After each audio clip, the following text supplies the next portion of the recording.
Nah, saat polisi menggeledah garasi rumahnya, mereka menemukan kantong plastik berisi potongan tubuh manusia.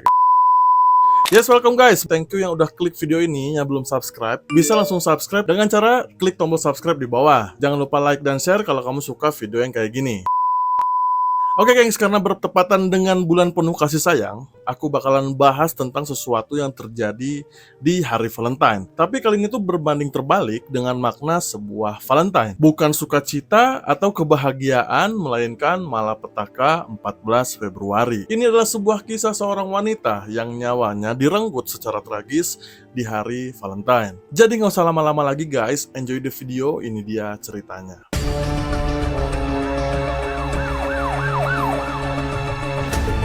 Jadi kasus ini tuh terjadi pada seorang perempuan yang bernama Tara Lynn. Tara Lynn ini lahir pada tahun 1972 dan dia adalah seorang wanita cerdas yang ambisius yang membangun karir sukses di industri konstruksi. Sebagai eksekutif di Washington Group International, pekerjaannya si Tara ini mengharuskan dia selalu berpergian keluar kota ataupun dia keluar negeri. Sedangkan suaminya Stephen Grant memiliki latar belakang yang sangat berbeda. Jadi Stephen ini bekerja di sebuah bengkel kecil yang dimiliki oleh keluarganya di Michigan. Kalau Stephen ini lebih sering berada di rumah mengurus anak-anak, sementara si Tara bekerja ataupun berpergian ke luar kota atau ke luar negeri. Di mata banyak orang, Tara dan Stephen ini tampak seperti pasangan yang sempurna. Mereka punya dua anak yang lucu, rumah yang nyaman di Michigan, dan kehidupan yang tampaknya harmonis ya kelihatannya. Tapi guys, di balik itu semua ya gengs, ada rahasia kelam yang akhirnya terungkap pada tahun 2007. Sebuah kisah tragis yang berakhir dengan pembunuhan, terus badannya dipotong-potong, dan pelarian yang mengejutkan seluruh Amerika. Kita balik lagi deh ke latar belakangnya Tara dan Stephen ini ya. Jadi peran mereka masing-masing ini tampaknya ya menimbulkan ketegangan dalam pernikahan mereka. Jadi tuh Stephen merasa dipinggirkan ya atau terpinggirkan dan tidak dihargai karena mungkin kerjaannya tidak lebih bagus dari istrinya. Sementara si Tara ini semakin jauh dari suaminya karena sering bepergian. Tapi guys, sebenarnya nggak ada yang nyangka ya bahwa ketegangan ini tuh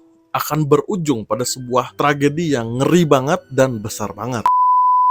So, tragedi ini dimulai pada tanggal 9 Februari 2007. Tara Grant menghilang pada hari itu. Set up a search party to try and find Tara. And it was during this time. Suaminya Stephen mengklaim bahwa malam itu mereka bertengkar. Terus Tara menurutnya pergi dengan seorang pria yang nggak dikenal dan menggunakan mobil yang berwarna gelap. Nah, setelah itu dia nggak pernah kembali tuh. Tapi di sini tuh ada yang aneh, gengs. Jadi meskipun si Tara ini menghilang berhari-hari, si Stephen ini baru melaporkan istrinya hilang 5 hari setelah kejadian itu.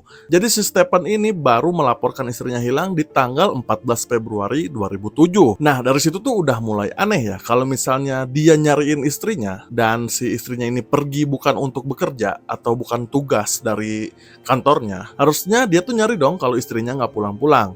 Nah, kalau ini dia nunggu 5 hari dulu baru dia melaporkan semuanya ke polisi guys. Nah, singkat cerita sejak saat itu si Stephen Grant ini mulai muncul di berbagai media. Dia tuh kayak datang ke berita berbicara tentang istrinya yang hilang dan mengklaim bahwa polisi tuh menargetkan dirinya sebagai tersangka. Tapi seperti yang kita tahu ya, kalau misalnya terjadi sesuatu pasti orang terdekat dulu yang harus diperiksa ya kan. I hope Tara walks in that door right there. If not, I hope myself has 10 messages from her.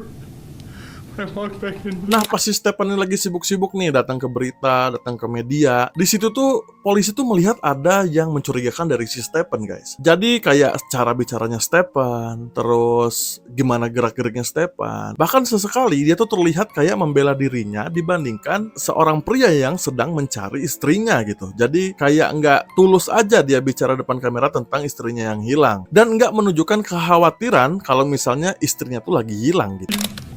Call anybody, call the police, call me, call in-laws, call someone. If you see her, tell me. Nah, karena itulah polisi jadi mencurigai si Stephen ini. Seiring berjalannya penyelidikan, polisi menemukan banyak banget kejanggalan. Yang pertama, mereka tuh langsung ngusut. Mereka tahu bahwa pernikahan Tara dan Stephen ini nggak seharmonis yang orang-orang lihat. Beberapa temennya si Tara atau beberapa temennya mereka ini dan juga anggota keluarga mengatakan kalau Stephen ini sering ngeluh tentang istrinya yang lebih sukses darinya. Jadi kayak nggak terima kalau istrinya tuh lebih sukses dari dia gitu. Dan yang kedua, polisi mewawancarai au pair mereka Alia yang berasal dari Jerman, seorang gadis yang bernama Verena Dierkes. Dari keterangannya terungkap bahwa si Stefan ini memiliki ketertarikan padanya dan bahkan mencoba mendekatinya secara romantis. Kemudian ada hal yang lebih aneh lagi tuh. Jadi pada malam Tara menghilang, seorang tetangga melihat Stefan sedang membakar sesuatu di halaman belakang rumahnya. Karena semakin curiga, polisi akhirnya mendapatkan surat perintah penggeledahan rumah Stefan Grant pada 2 Maret 2007. Dan disinilah mereka menemukan sesuatu yang sangat-sangat mengerikan.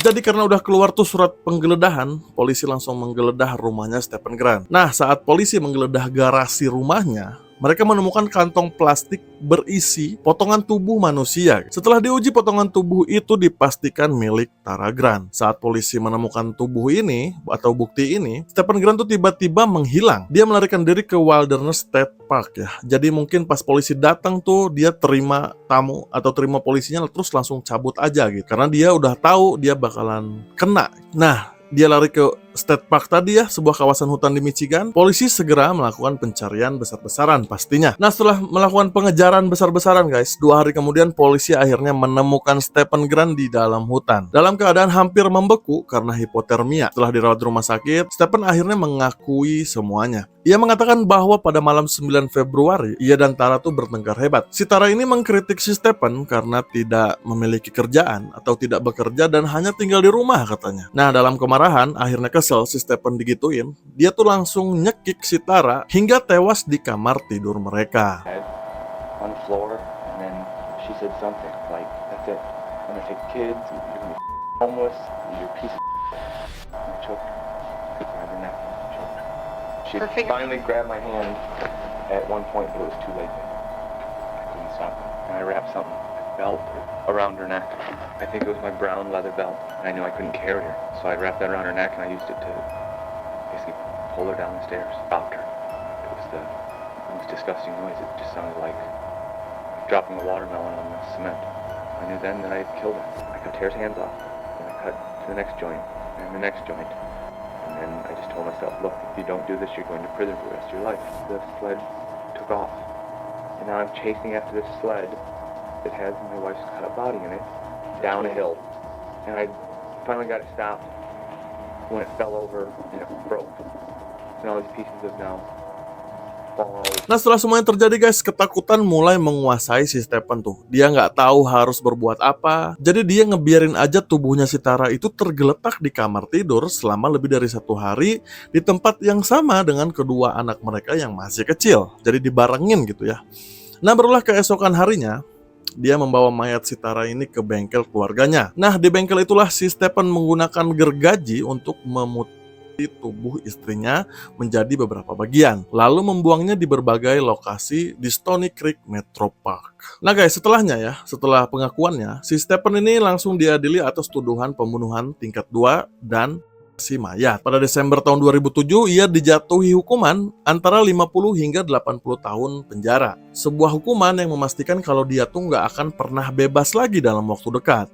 Selama persidangan, si Stefan ini mencoba meminta keringanan hukuman dengan alasan mengalami tekanan mental. Namun gengs, pengadilan menolak argumen tersebut mengingat betapa brutalnya kejahatan yang si Stefan ini lakukan. Nah, setelah kejahatan yang dilakukan oleh seorang ayah dari 2 anak ini, anak-anak Tara Grant ini dibesarkan oleh saudara perempuannya jadinya ya, sama Alicia Standerfer. Mereka kini hidup jauh dari bayang-bayang kejahatan ayah mereka. Keluarga Tara kemudian mendirikan acara tahunan bernama Tara's Walk untuk meningkatkan kesadaran tentang kekerasan dalam rumah tangga. Dan kasus ini menjadi pelajaran bahwa kekerasan dalam rumah tangga seringkali tersembunyi di balik topeng kehidupan yang kelihatannya sempurna. Dan karena topeng itu yang membuat si Tara ini nggak menyadari bahwa suaminya yang selama ini menjadi pasangan hidupnya adalah orang yang akan mengakhiri hidupnya dengan cara yang brutal. Nah guys, dari kisah ini bisa jadi pengingat juga ya buat kita. Jadi kalau misalnya kelihatannya baik-baik aja, ya nggak selamanya mereka baik-baik aja. Pasti ada masalahnya masing-masing dalam rumah tangga, dalam hubungan apapun. So guys, itu dia cerita singkat tentang kasusnya Tara Grant ya.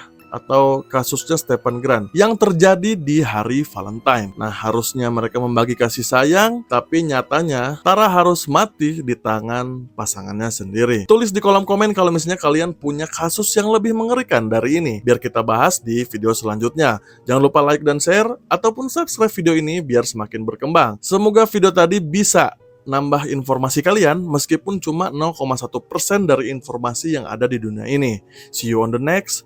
Ciao.